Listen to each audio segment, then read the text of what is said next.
Gabe, I do not mean to be rude, but is it not strange that Pastor Pete has children cleaning the bell tower? Pastor Pete has had us decorate the church for Christmas, manage bake sales, and even do his taxes. He has a lot of faith in motivated kids. Whew! Well, then I am flattered to be here. But I am glad that we are done. And nothing weird happened. You'd be surprised how often... Oh, no. Did you break the doorknob, Gabe?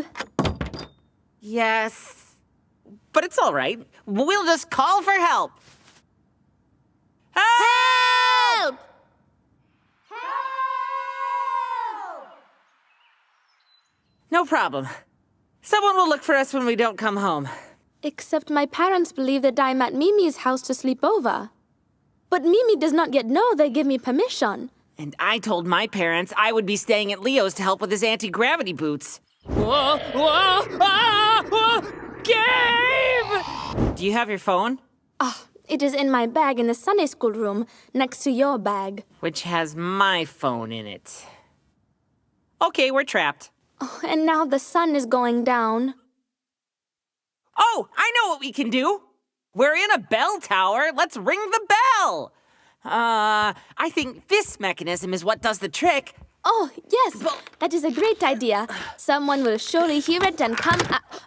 All right, everyone. Let's take our seats. This meeting of the Bell Tower Council is called to order. Woodrow, any new business for the council? No, Woodrow. You'll want to talk to Blake in maintenance. I think he's busy fixing the leaky pipe. Gabe, what are you doing? Oh, well, you know, I thought I'd start a bell tower society. In only 30 minutes?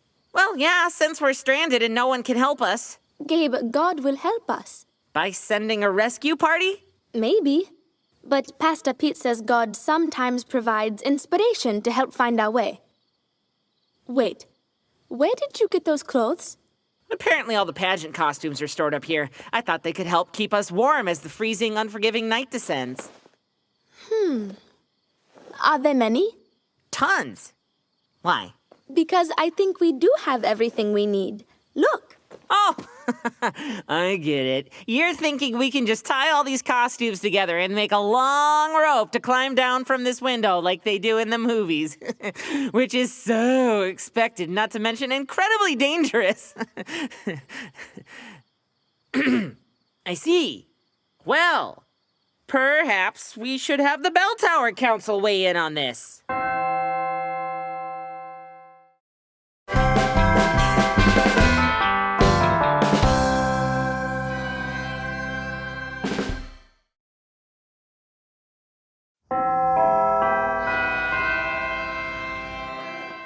Looking good, Leo. Your science projects get more incomprehensible every year.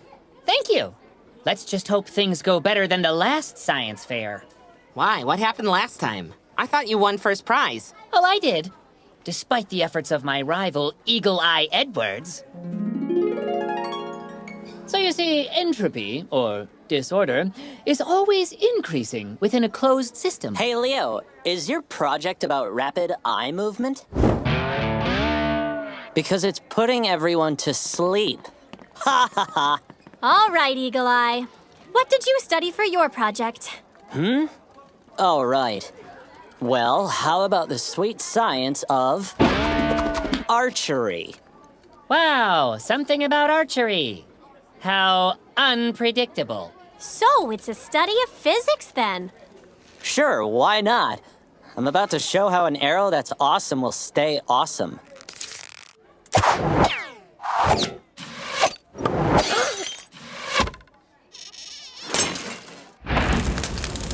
You shot my project! Of course I did, Leo. That's what I was aiming at. Wow, Eagle Eye really hit an impossible shot like that? That's not the point of the story, Gabe. Eagle Eye has no respect for science or this science fair. Then it's really weird that he's over there setting up his project. What? You've got to be kidding me! You? What do you think you're doing? I'm setting up my science fair project, obviously. Why are you even doing a science project? I have to. I'm failing my science class. I need it for extra credit. You ruined the science fair last year. You don't get to come back just because you've squandered your science grade. Relax, Leo. I already told the judges I was sorry or whatever. No, not or whatever. That's not a real apology. I won't stand for this. Then go sit. I need to figure out what I'm doing for my project. You don't even have a project? I'm thinking something with archery. They're letting him do the science fair. Well, yeah, Leo. The science fair is for everyone. There's no picking or choosing who deserves to be here. Eagle Eye being here ruins it for everyone who actually worked on their project. But it doesn't actually change anything. Your project is just as good as it was before he showed up.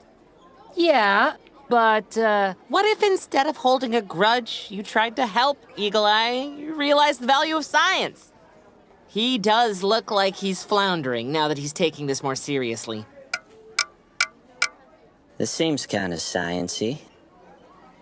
Just think about it, Leo. that's not how you use a hammer.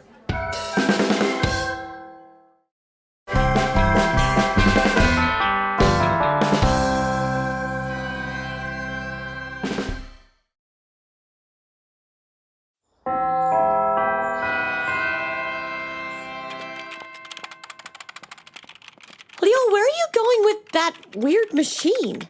We're supposed to be meeting in the library to go over a presentation on John chapter 12 for this Sunday? Oh, sorry, Ruby. Looks like I got double booked as I have a church finance committee meeting right now. You're on the church finance committee? Of course. Pastor Pete is a big believer in the abilities of motivated kids. Plus, I set up the church's entire Wi-Fi network, so my credentials speak for themselves. But wait, when are we going to work on our presentation? Whatever.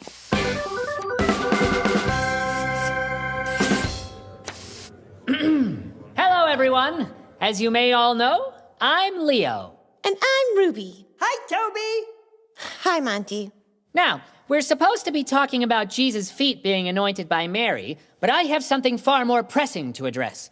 Yesterday, I met with the finance committee and discovered some shocking things. Oh, no. Oh, yes, Monty. Leo, what are you doing? This has nothing to do with our presentation. Just roll with me. First, I discovered that this church has money. Oh, no. Money that it spends to help people who are in need of things like food, shelter, and clothing, which is wonderful. But we also spend a lot of money on things like the church's mortgage, heating, and even paying our pastors. 2 pastors, in fact. I'm sorry, Pastor Pete, but the people have a right to know that you're getting paid. Of course, Leo. We pay for the church and the people who work in it. It's our church. Our church believes in the teachings and deeds of Jesus. Jesus taught us to help the poor and the hungry, not pay for landscaping in the spring. So what are you proposing? I'm glad you asked. Here's my big finish. I was wondering when Jet Boots would show up in his presentation. We should act as Jesus would. Sell the church and everything in it and donate that money along with our weekly offerings to charity. Oh, and fire Pastor Pete and Pastor Donna so we can donate their salaries as well. What? What? Not one person believed we should dissolve the church and give everything away. How can we say we're following words and deeds of Jesus if we're not actually doing everything he said to do? Yeah, but if we gave away everything, we wouldn't have this special place where we gather, worship, and share with the whole community. Well, yes, but Jesus said to help those in need. Our congregation does help those in need, but he also talked about how important it was to worship God. Worshiping together is what Jesus would want too. You may have a point. But I still think this church spends way too much on raccoon traps. You were saying?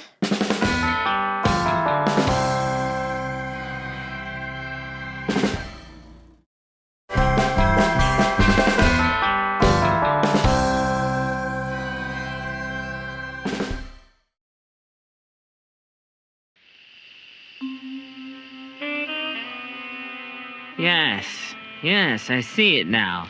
All the pieces are coming together. Oh. Hello, Gabe. I am sorry, is this not where the youth group was meeting? Hello, Jamila. I'm just sorting through the ins and outs of this Jesus Crucifixion. Very interesting. Oh, wasn't Pastor Pete's sermon so very moving? Yeah, almost too moving. It's true. Everything that happened in that story was very sad, painful, and dramatic. Oh, yes, it really was terrible. And yet Jesus was so calm, almost like he knew it was coming. Jesus did know it was coming. I thought I was the only one. The only one who what? As if you didn't know. I am, of course, referring to a radical theory that Jesus didn't actually die. It's all part of his master plan to fake his own death. Oh, that is not... Jamila, would you like to discuss our radical theories over tea and biscuits? Biscuits? Maybe. I like to snack a bit while I unravel massive conspiracies. Do you take lemon or honey? Lemon, please.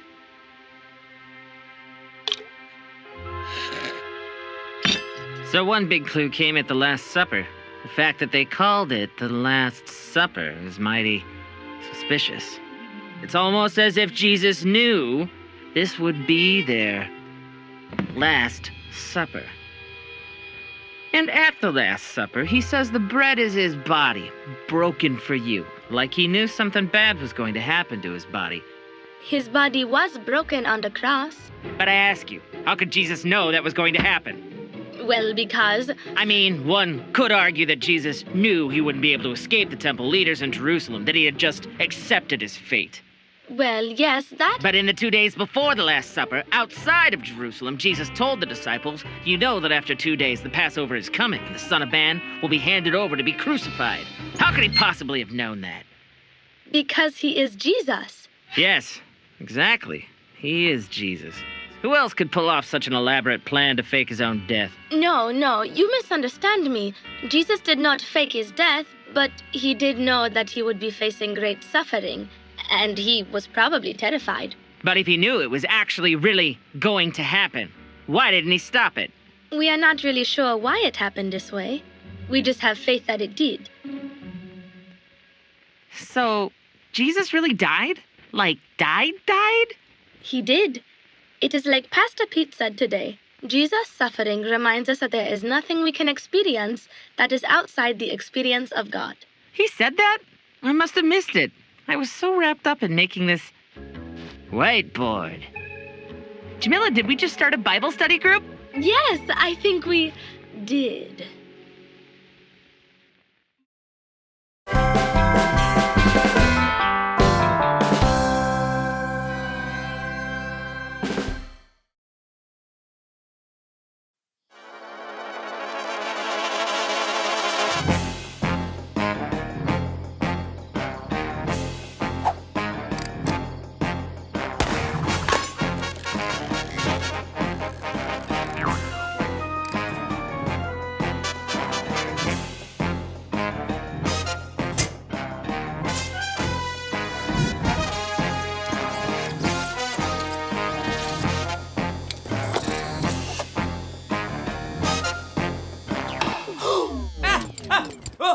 Who's there? Who is that? Gabe? How do you know I was here? I took ridiculously extensive measures to break in undetected. I received an alert on my phone when the air duct security system was activated. There's an air duct security system? Of course there is. Its absence would be a tremendous security oversight. What are you doing down here anyway? You weren't thinking of turning on Theologitomaton Omega, were you? Yeah, but only for a second. A second is all she needs. She's unpredictable. Relax, Leo. I was gonna Control-Alt-Delete her if she started to take over the world. Why would you take such a risk? I needed to answer a question. What sort of question? A theological question. The sort of question that keeps you up at night, tossing and turning, unable to rest your weary brain until you find some closure. What question, Gabe? How big is God? How big is God? Yeah, how big would God have to be in order to be almighty? We just need a reference point. Of course! God's got the whole world. Maybe we should just boot up Theologia Tom of what's-her-name.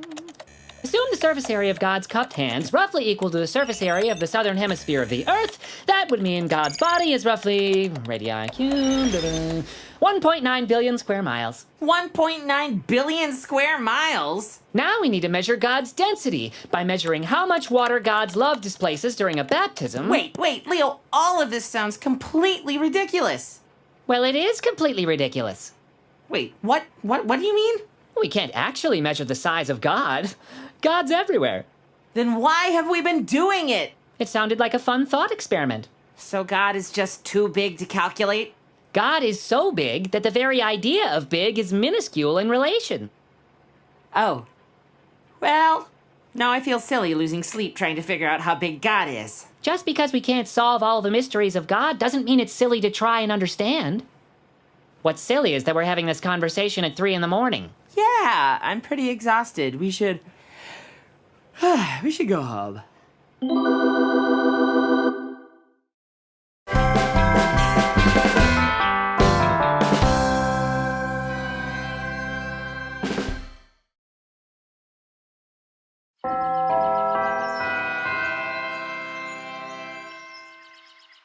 Why are we standing here again?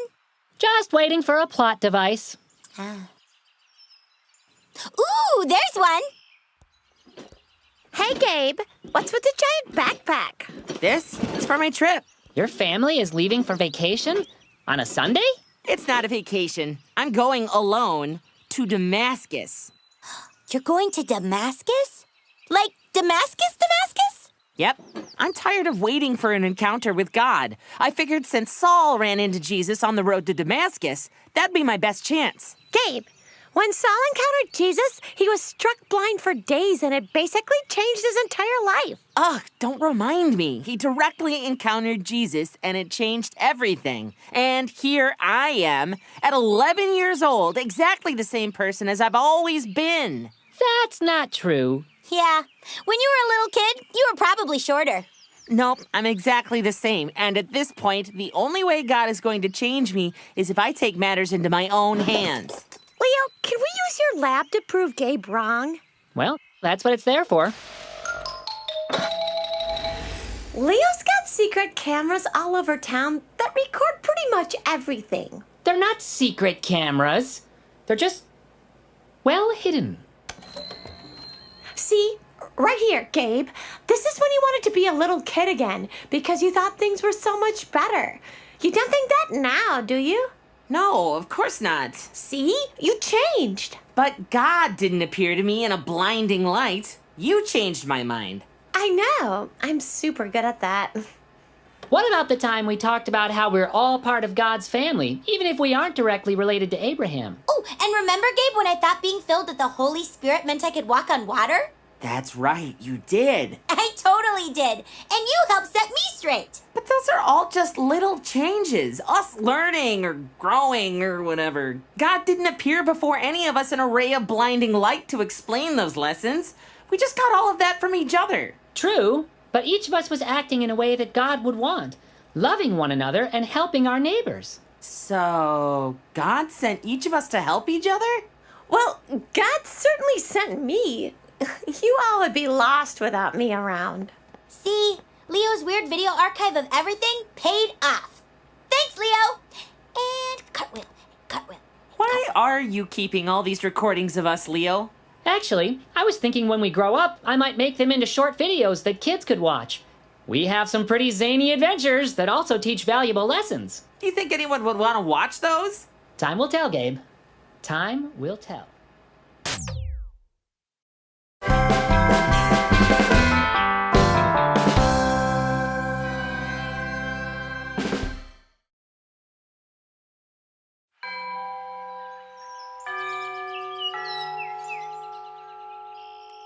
I feel so bad for Mimi and Monty. Yeah. I don't even know what to say when I see them at church. Their family is going through a lot. I mean, their grandma did just pass away. Was passed away? It's a nice way of saying someone died, Tot. Like Mr. Gills? Yes, like when your goldfish died. Oh. Mimi's not going to take this well. I know. She cried for 3 weeks when her hydrangea bush died. And those were seasonal flowers. And poor Monty. He just bottles things up. But what do you say? What can you say when something like this happens? Should we bring it up when we see them? Or should we wait for them to bring it up? And what if they don't bring it up? And we don't bring it up? And then we run out of things to say. And then we're just standing there, not bringing it up. And everything around us just gets quieter and quieter. And then we can't bring it up. Because we already didn't bring it up before. Guys, expressing your concern really isn't that difficult. I think you're overthinking this. Are we, Leo? Are we overthinking it? Or are we not thinking about it enough? Mimi. What? Where? There. Oh, no. They're almost here. And we haven't thought of what to say. Relax. Just follow my lead. It'll be fine. Hi, Mimi. Hi, Monty. Hi, Mimi. Hi, Monty. Good morning. Good morning. What was that, Leo? You said follow your lead. Yeah, you didn't say anything. I'm sorry. I froze up. I'm not sure I've ever seen Mimi not skip to church. What do we say now? We missed our only chance. It's just like we feared. We'll see them after worship. I'm sure there will be an opportunity to offer our condolences. Now hurry up, we're going to be late.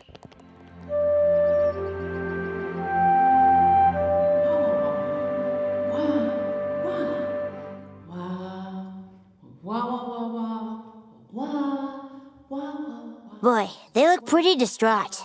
Yeah. Maybe we can use Pastor Donna's sermon about Tabitha to help Mimi and Monty. I don't know if that would be helpful. Why not? Tabitha came back to life. True, but Could Mimi's grandma come back to life? And Mr. Gills? I'm afraid not. But even if someone did come back to life, they wouldn't live forever. Tabitha certainly didn't. She didn't. No, she died again eventually. Mimi. Hi, Tot. Hi, everyone. Hi, Mimi. Hey, Mimi. Hi, Monty. Monty. Sorry your grandma died. Thank you, Tot. I'm sorry, too. Oh, I'm so we're so sorry. I'm sorry. sorry. Very Oh, sorry Mimi, for oh, your Monty. loss. Sorry. Oh, We no, I know, didn't know. guys. It's all right. Thank you for saying something. It means a lot. How you holding up, Monty?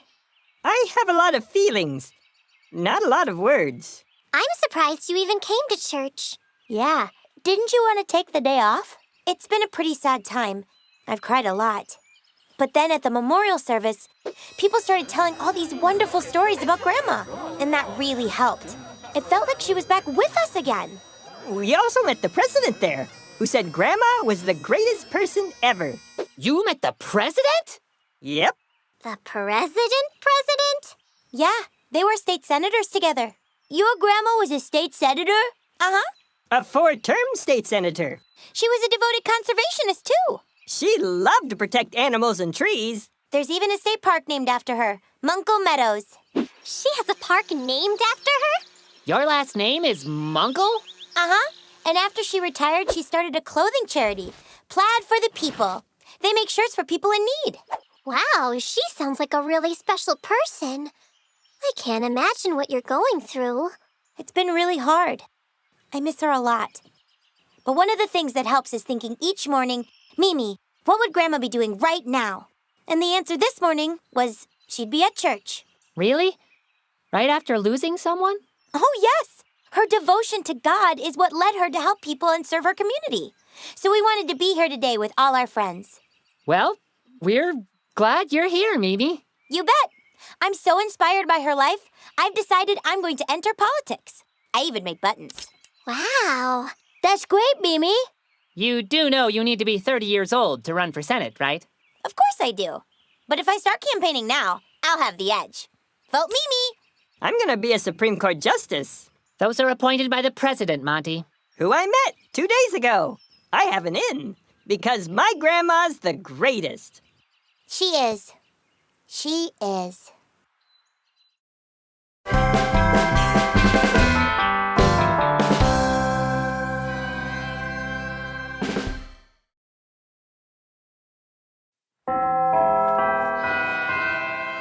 can't believe that Pastor Pete's entire house burned down. It's just too awful. I can't believe that Pastor Pete had 18 different power cords all plugged into one faulty outlet. He and his wife lost almost everything. I can't even think of 18 electronic devices Pastor Pete would own. He's terrible with technology. But what I don't get is, why are we having the Easter sunrise service at his burned down house instead of the church? Yeah, this is going to be the most depressing Easter since ever, I suppose. Happy Easter, Ruby! Happy Easter, Gabe! Mimi, please, show some respect. Oh, right. Sorry.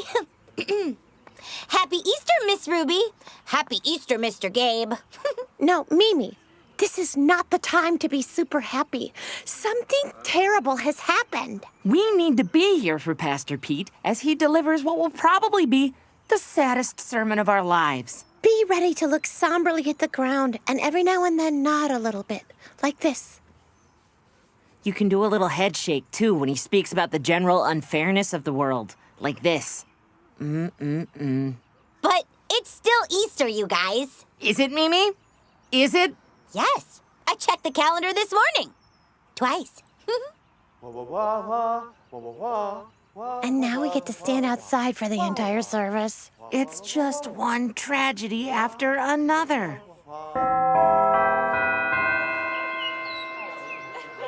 That was amazing! How did Pastor Pete do that? Speak loudly enough for everyone to hear him? I think they teach that at pastor school.